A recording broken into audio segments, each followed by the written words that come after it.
Good evening, ladies and gentlemen, sisters and brothers. My name is 𝐁𝐴𝐵𝐺𝐝, and I'll be your host this evening. Welcome you to our Pan-African, the launch of our Pan-African Festival, Trinidad and Tobago 2021. May we all stand for the national anthem.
National Anthem of Trinidad and Tobago. Now we'll go into a libation by Elder 𝐷𝐴𝐻𝐿𝐻𝐿. Mokien Babawa, Mokien Iawa, Mokien Omawa, Mokien Ekbowa, Ekabu, peace be unto all. Welcome all distinguished guests. Welcome all fathers. Welcome all mothers. Welcome all brothers and sisters. Welcome to my children. I greet you this evening in the spirit of our glorious ancestors, those who are far and those who are near, requesting respectfully that they render mercy and bear witness to the launch of the Pan-African Festival of Trinidad and Tobago in commemoration of Emancipation 2020.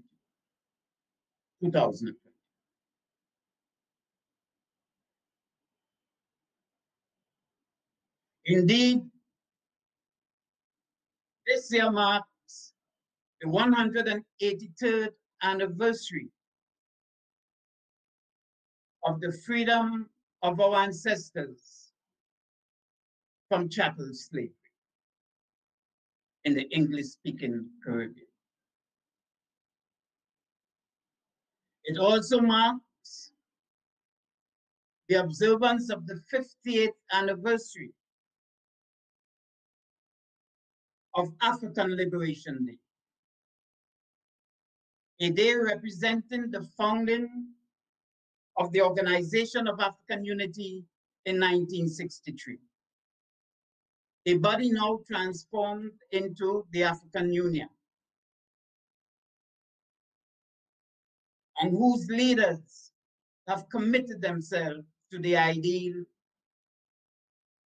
of Pan-Africanism and a renewed African Renaissance. Further, this year marks the 29th anniversary of the formation of the Emancipation Support Committee of Trinidad and Tobago. 29 years of tireless work, sacrifice,